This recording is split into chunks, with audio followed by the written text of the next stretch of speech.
Cheers, Joel. Currently sat in fourth is No Shortcuts.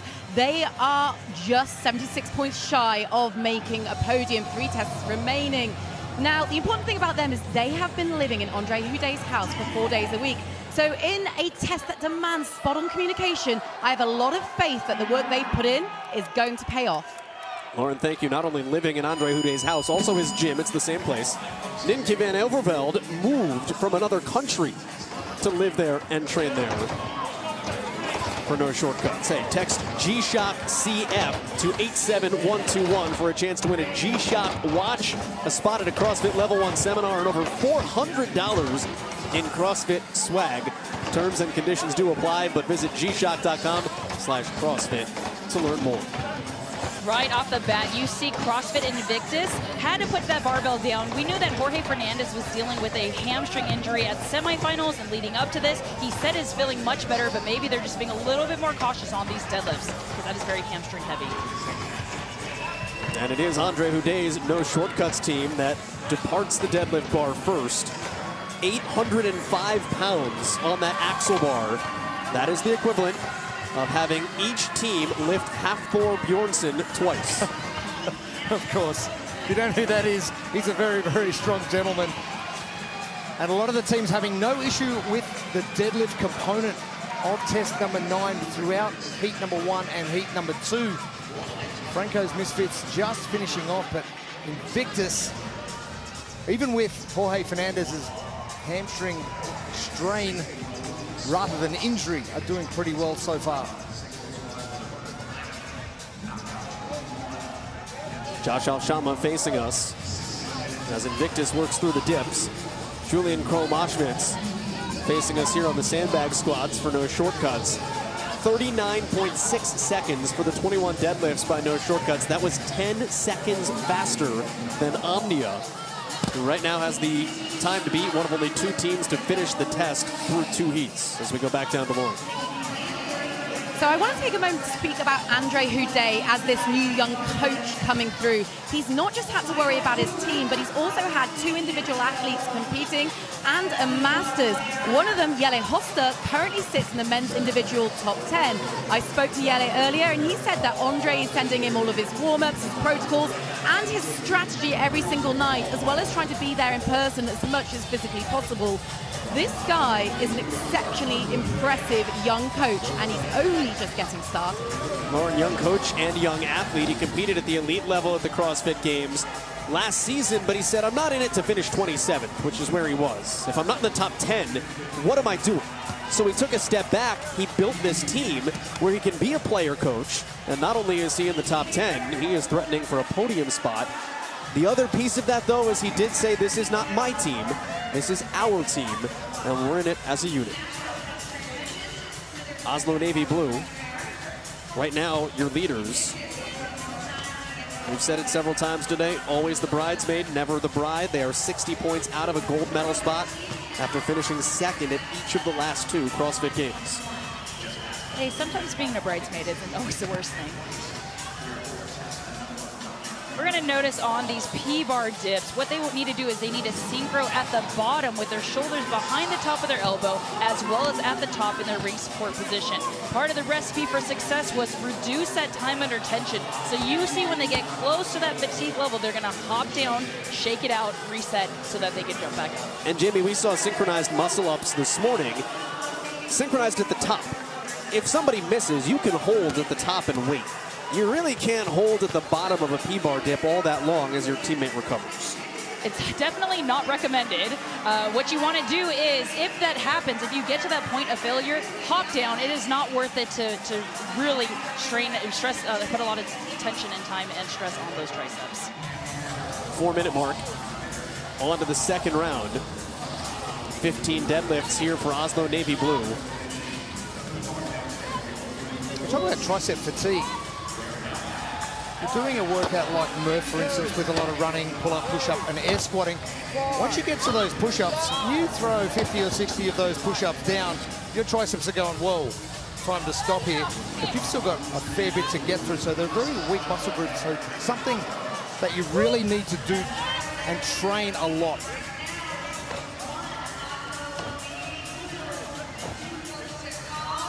If you're ready to elevate your performance, you can hop on with RP. Scan the code now for an exclusive bundle, RP Strength, the partner of the 2023 CrossFit Games. As we close in on 5 minutes, a 16-minute time-capped event. Oslo Navy Blue, 60 points out of the overall lead.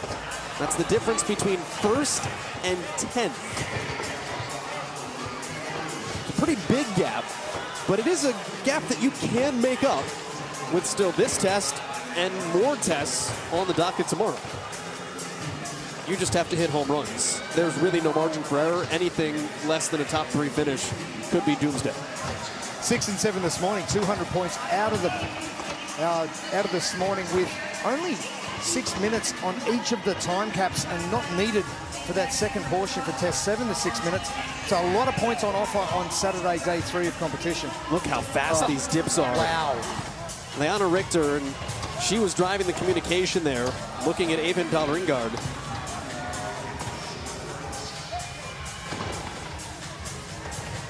East Nashville proven has the 3rd podium spot. We've talked about no shortcuts, trying to cut their way into the top 3.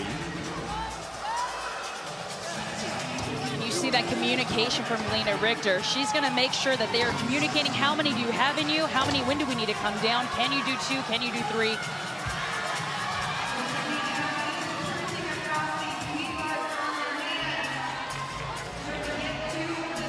OBA, one of those teams, and traversing is probably going to be one of the hardest things, and some cycling to get through the parallel bars and just shifting that body weight and utilizing every ounce of your body weight to propel yourself forward, and probably a really smart move, especially trying to limit that time under tension.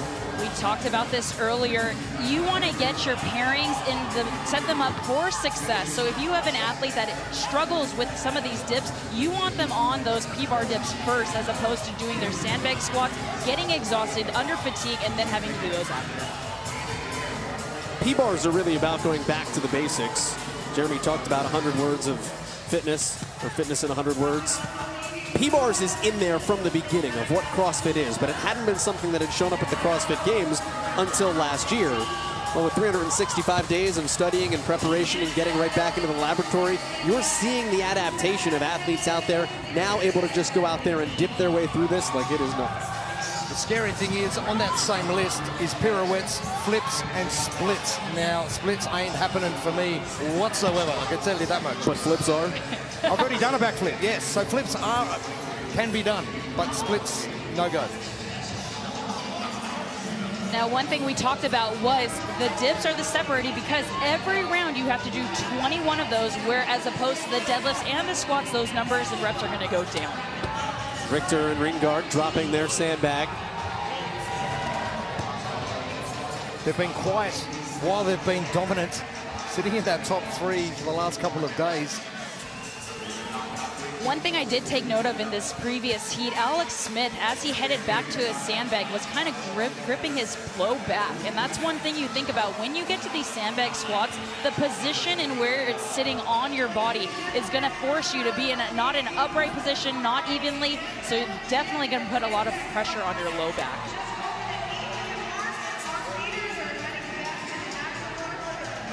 Oslo Navy Blue is your overall leader in this test. CrossFit Invictus in 2nd. Move Fast Lift Heavy is in 3rd. OBA is in 6th, the team that we just saw on our screens. The test with the P-bars in it last year was called Pegs and P-bars. This is barbells and P-bars. But Move Fast Lift Heavy did have the best finish of any team that is returning here in 2023. They finished 3rd. So, not surprising that they are toward the front of the pack. Also not surprising that Oslo Navy Blue was toward the front of the pack. They finished 8th in that test last season.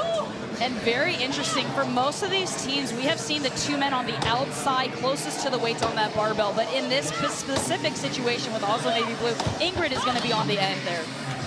You could hear Ingrid Tondal screaming through those deadlifts, by the way. The communication is not lacking for Navy Blue. Over the thump of the weight of the deadlifts hitting the floor, so even more impressive. Richter just the tap. Your turn to go now. Up to you. This is proven. 1, 2, 3, there's just something that hasn't quite clicked yet for East Nashville. They were the heavy favorites coming into this year's games, mainly because of Taylor Williamson and Andrea Nisler, the two women from CrossFit Mayhem Freedom, the two-time defending champions. They added Tola Maracanio and Tim Paulson this year, moving to Proven out of CrossFit East Nashville. But they've never really been in it, and it's weird because they do have 3 test wins this week. Big time. And Jamie, throw it back to when you were competing on the floor with this axle bar deadlift. Some familiar faces out there. Oh, looking out at that, Andrea Nisler, Taylor Williamson were out there on a team OC3. Adam Knifer, who is Justin Medeiros' coach, was out there. Also individuals in Christine Kohlenbrander and Bailey Rail were out here 5 years ago in the teams.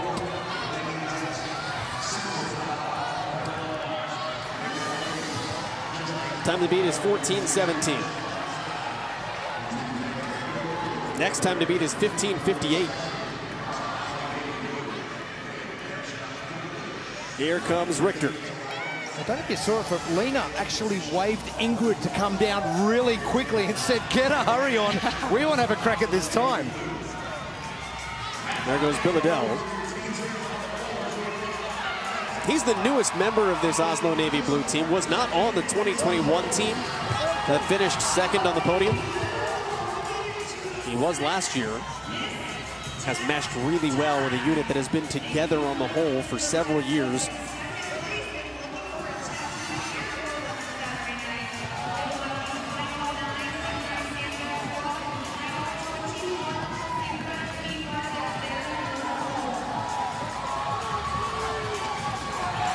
Athletes moving their own body weight sometimes have trouble, especially like someone like Tola Maracanio can shift a heavy barbell. Then it comes to moving your own body weight, and that's where you probably don't work as hard. But having that balance between moving body weight and moving external load, really important, especially when you've got to do axle bar deadlifts in your team of 4, and then separate yourselves by doing a sandbag and some P-bar dips at the same time. Move fast, lift heavy is in second right now. Chloe Govan-Divid is a gymnast. Facing us, Christian Harris, his team's captain, with his back to us.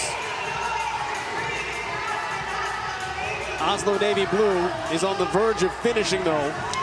2 minutes ahead of the time to beat. Yeah, Ingrid Hodenmere. Oslo Navy Blue. Oh, they smashed it. The celebration.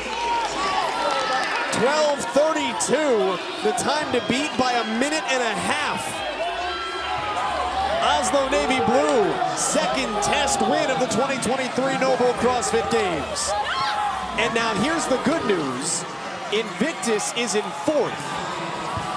The difference between those two teams is 10 spots in this test.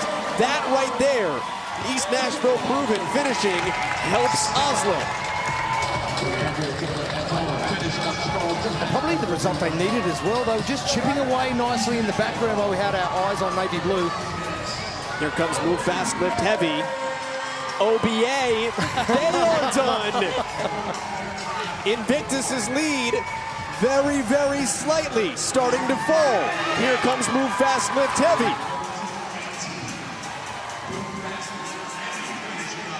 Now Invictus is next, so they can halt any further damage, although Devin Kim is starting to get no-repped on these P-bar dips.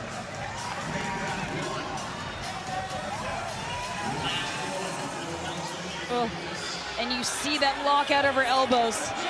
She was able to complete that, but definitely that turnout, pressing, getting everything stacked over each other, over your wrists, your shoulders over your wrists is going to be helpful. Now 14:17 is the time to beat for Omnia coming into this.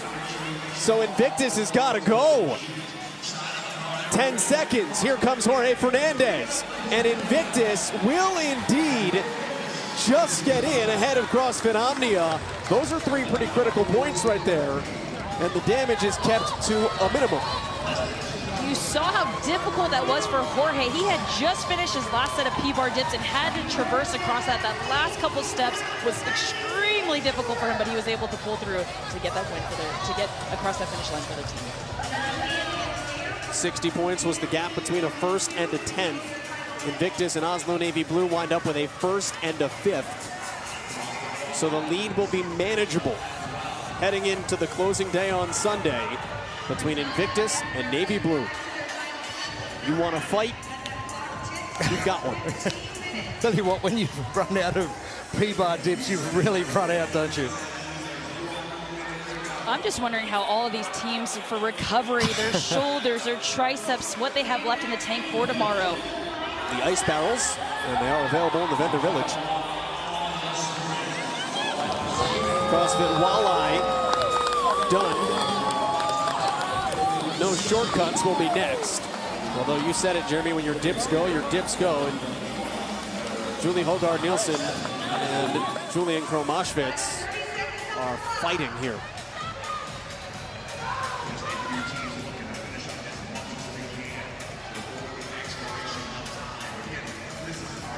"20 seconds. And Kromoshvitz is schwitzed.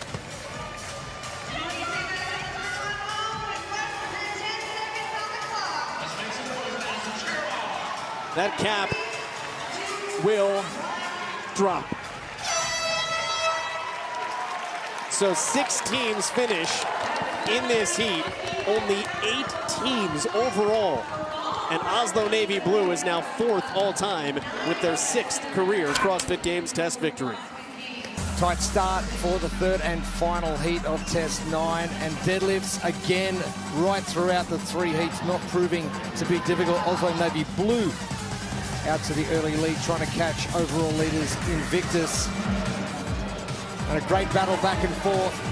Oslo Navy Blue really started to extend their lead. And plenty in the tank as well, well under that time cap. And stamping their authority. There you go. That's how you do it. They're coming back. Day 4. Look